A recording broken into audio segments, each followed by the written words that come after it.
Come and join me by the fire. I'd like to read you a Christmas story. It's called A Tale of Two Sausages, and it's based on a true story.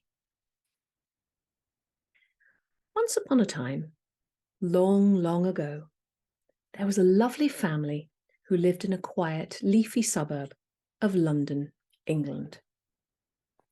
One Christmas day, the whole family was gathered around the table for dinner. The eldest daughter was sitting nearest to her father. Sometimes her table manners didn't meet the required standards of the household, and he wanted to be able to reach her with his thin, green whacking stick without clipping another member of the family by accident. This had happened the year before, and one grandmama had asked to be moved further down the table this Christmas. Toward the end of the delicious meal, the eldest daughter balanced her favourite morsels, 2 mini sausages, on the edge of her plate, keeping the best till last, while she finished up the rest of her turkey. Her eagle-eyed father spotted the sausages. "You don't want those sausages, do you?" he said, and popped them both into his mouth before the eldest daughter had a chance to answer. The young girl was outraged. She turned bright red and shouted at her father, "Hey, I was saving those! Spit them out! They're mine!" He was so shocked at her reaction that he spat out the half-bitten sausages into his Christmas napkin and apologetically offered them to her. She stood up and burst into angry tears. The father, who wasn't all bad, despite his Victorian ways, said, "I'm sorry, I thought you didn't want them. Sit down, I'll make it up to you." But his daughter hissed, "No, and I'll never forgive you for this." She snatched the Christmas napkin out of his hand and stormed upstairs to her bedroom. The mother scowled at the father. "Oh, father." The middle daughter kept her head down and rubbed her tummy, which had just started hurting.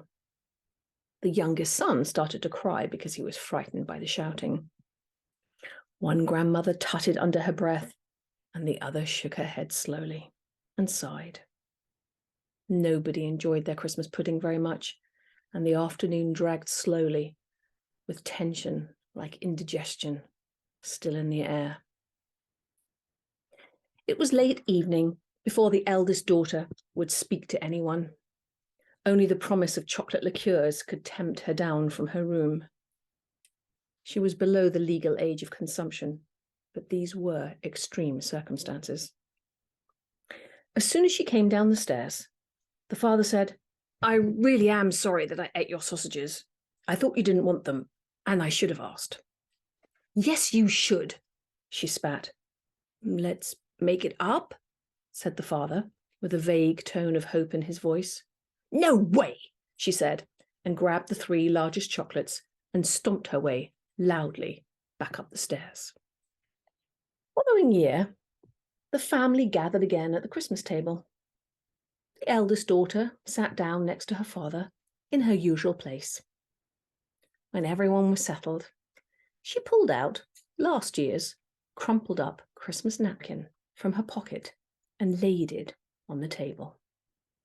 Slowly, she unwrapped the little parcel and pulled out 2 hardened, mould-covered, half-bitten sausages and placed them between her and her father.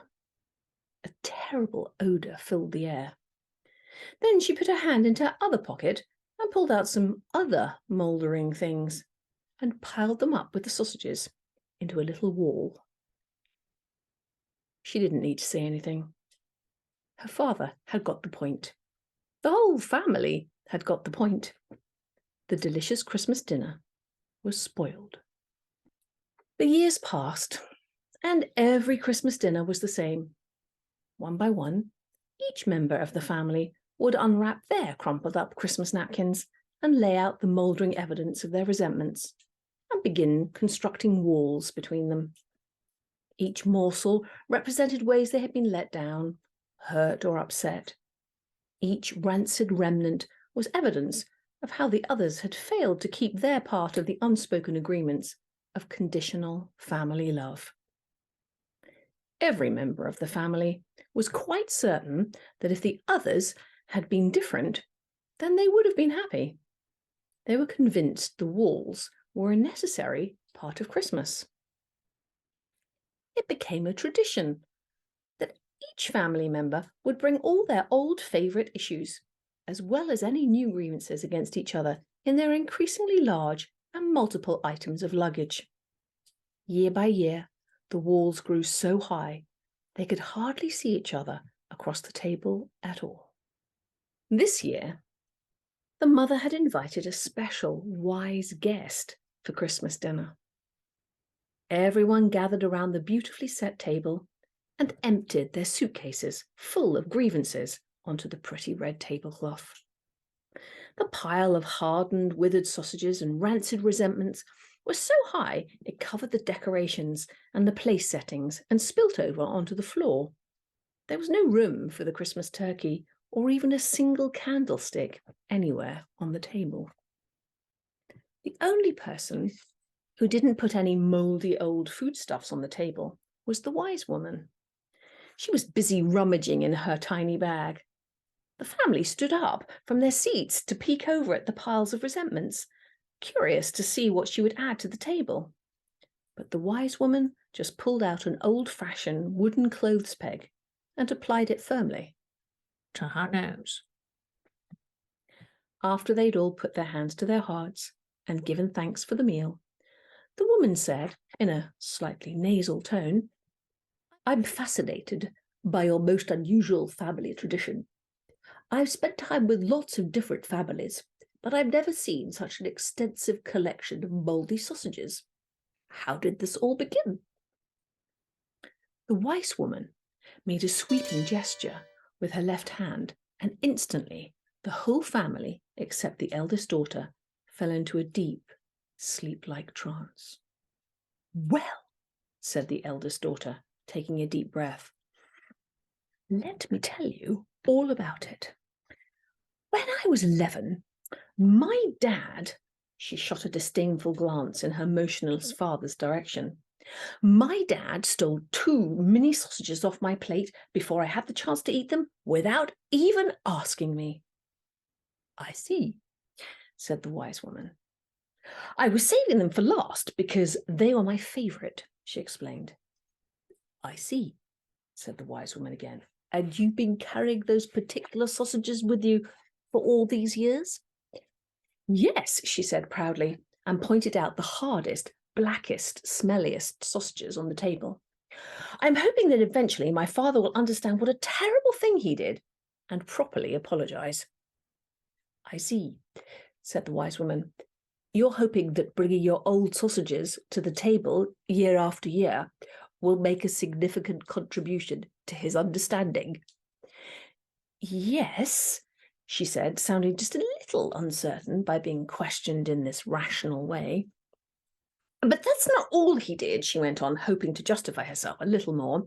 "He was mean, and he made me come home earlier than my friends when I went out, and he wouldn't let me get my hair cut the way I wanted, and he criticised me all the time, and he wouldn't let me wear platform shoes, and he never—" As she spoke, she pointed to the different parts of the piles of sausages and rotting things that she had built into the wall between her and her father.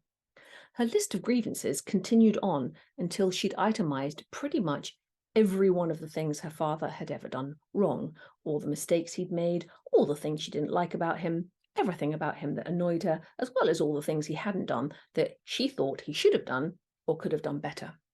When she finished, she let out a long, deep breath and looked squarely at the guest. "You see?" "Yes, I do see," said the wise woman, nodding at the eldest daughter to show that she had listened and was considering her words carefully. "Did you ever consider not bringing these grievances with you to Christmas dinner?" inquired the wise woman gently. "Crazy!" shrieked the eldest daughter. "Oh, sausage wall! I protect myself from his meanness." The wise woman rummaged underneath the detritus near to her plate setting and pulled out her shiny fork. She gently poked the wall, and instantly the pile of mouldering food collapsed all over the table. "How is it helping you exactly, dear?" she asked. "Well," began the eldest sister, quickly beginning to rebuild the sausages into a stronger wall shape, "it just doesn't feel safe without it." The wise woman made her Jedi gesture, and the eldest daughter fell into the waking trance. Then she turned toward the father, clicked her fingers in front of his face, and asked, "But how about you, dear? You seem to have quite a fine collection of sausages of your own." "Well, yes," he said, instantly awakening. "That's the thing. I did apologize to her that very day, but I've never heard the last of it. And not only that, they were all very disobedient, cheeky children who didn't always do what they were told. My hair's turned grey. I've worried about them so much. They never thanked me properly either, and they've cost me a lot of money over the years." "I see," said the wise woman, looking at the middle-aged children who were now sitting motionless at the table. "And not only that," the father proceeded to itemize the many failures of his children and all of his grievances against them. He then went through everything he'd ever held against his darling wife and both dearly departed grandmothers. When he finished, the wise woman asked, "And how is your pile helping you exactly?" "Well," said the father, "I think the children can jolly well tell I won't stand for their nonsense. I do have a pretty impressive pile." "I see," said the wise woman. "You're hoping this might get them to respect you a little bit more? To help them understand the parental sacrifices you made over the years?" Yes," replied the father, trailing off, sounding rather unconvinced about his own argument. With a wave of her hand and a click of her fingers, the wise woman asked, "And how about you, dear?" extending her kind inquiry to each family member in turn. She listened to each one of them explain why they had gathered their particular collection of decomposing artifacts for the Christmas table, and why they thought it would help make their family relationships better. When everyone had finished, the wise woman clapped her hands. The soul of the father and the eldest daughter changed places. From his daughter's point of view, the father could see that he had made a few mistakes and hadn't understood his daughter very well.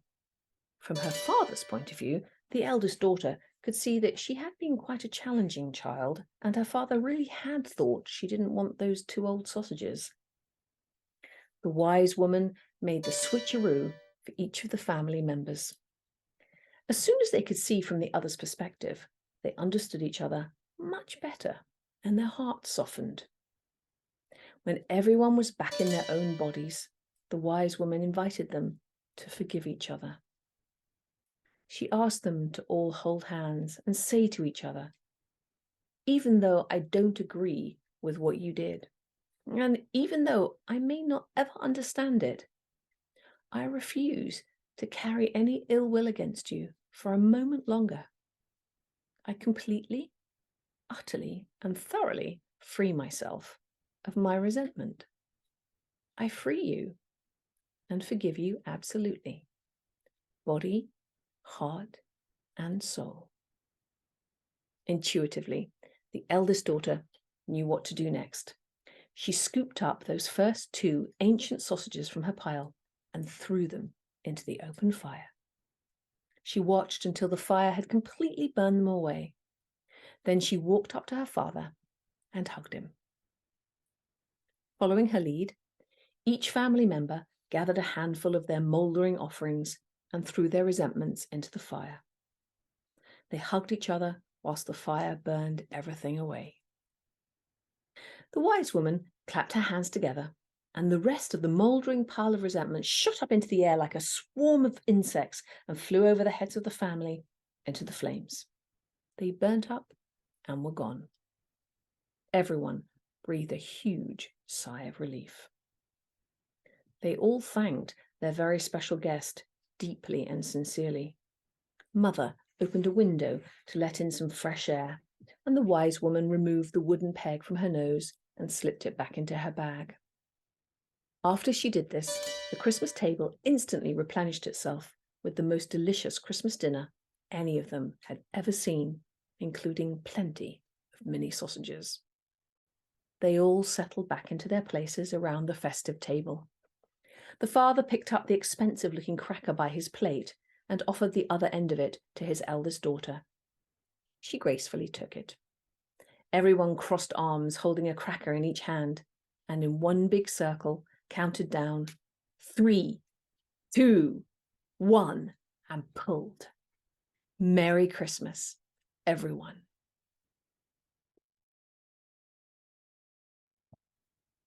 Merry Christmas, everyone. So that story comes from my book, Forgiveness Made Easy. And if you have a family story that's similar to that, maybe the details are different, but you know you're carrying resentment against a family member and it's coming up to Christmas and you want to do something about it, I'm hosting an online forgiveness field, which means it's a place, a safe space where we can all work together on Zoom. You work with your microphone off in the safety of being guided through a forgiveness process. And just like the family in this story, you have the chance to let go of your resentment, not quite into a real fire, but into an imaginary fire.